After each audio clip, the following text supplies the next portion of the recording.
So the first thing we're going to be doing to my Jeep right here is we are going to be pulling the rear bumper off, so that way we can install the new Diode Dynamics light right in there. I think it's going to turn out pretty cool.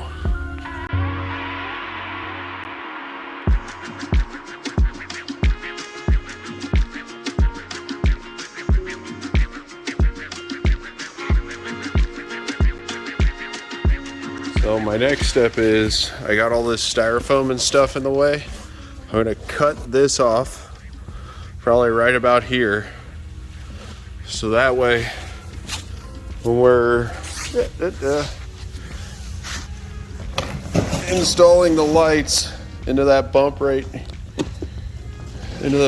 here, we have all the clearance we need.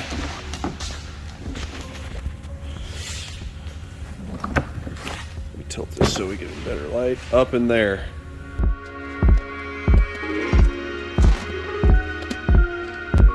Now what I'm going to be doing, that I have the bumper removed, the taillights out, and the styrofoam clearance for the lights, I'm going to be coming over to the bumper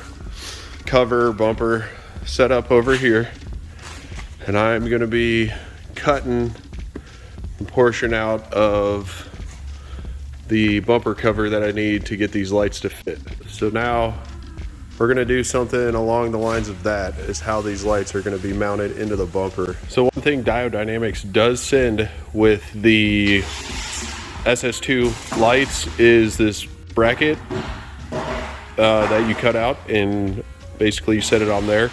But one little thing I do as a cheat is I actually use the rubber gasket that goes in between the light and whatever you're flush mounting it to, as the template. So all I did was trace the inside of that rubber gasket to give me those, measured down from there roughly side to side. I just kind of eyeballed. I'm gonna cut those holes out right there.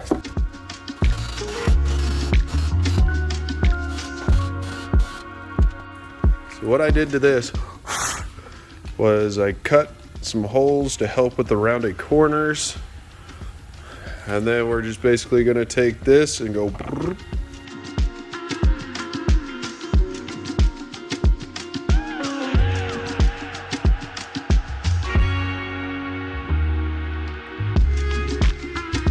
okay. So you saw me take the Sawzall and cut it out.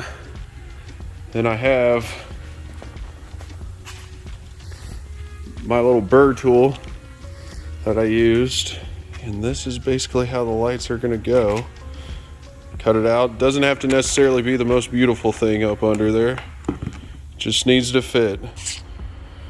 Next step is to use my power probe that's sitting over there to figure out where the reverse and the brake light wire are in this harness. What that allows me to do is have the white light come on when I throw it in reverse, and use the red backlight as an extra set of brake lights.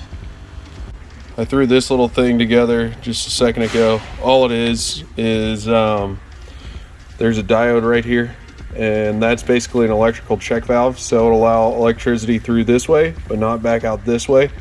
The reason why I am doing that with this is because I want to have the reverse lights hooked up and the trigger system, so that way when I put it in reverse, those lights will come on, or I can turn them on whenever I want with the trigger system. So when I turn on the trigger system, electricity comes in this way, but it will want to flow back through, and this diode right here keeps that from happening, so it won't backfeed into basically the reverse light system of the Jeep. Got everything wired in. Now we're just going to test it and see how it's working. My brake.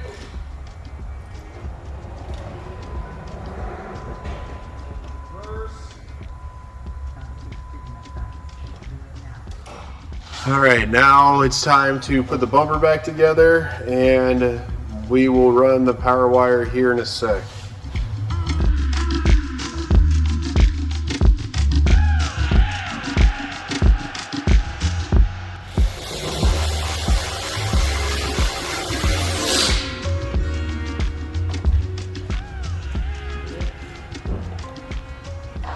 me up to the front of the Jeep. I've already started running the wire to my trigger system that I have installed. This thing's really cool. I really like it. We sell a ton of these now because once I installed them and kind of gave it the approval, it's worked really well. It's basically power and ground to the battery, and then you get 4 or 6 spots that you can hook lights up to, and then your remote is wireless. I'll do more on that later. Alright guys, that's my install of the SS2 backlit pods flush mount from Diode Dynamics. Like I tell you guys all the time, I'm not going to try to push you towards anything that I wouldn't put on my own vehicle. I paid out of pocket in full for those lights. Hit the brakes, throw it in reverse, turn it off. Then the other thing is trigger system. Bow, bow. Thanks for watching. Make sure you subscribe.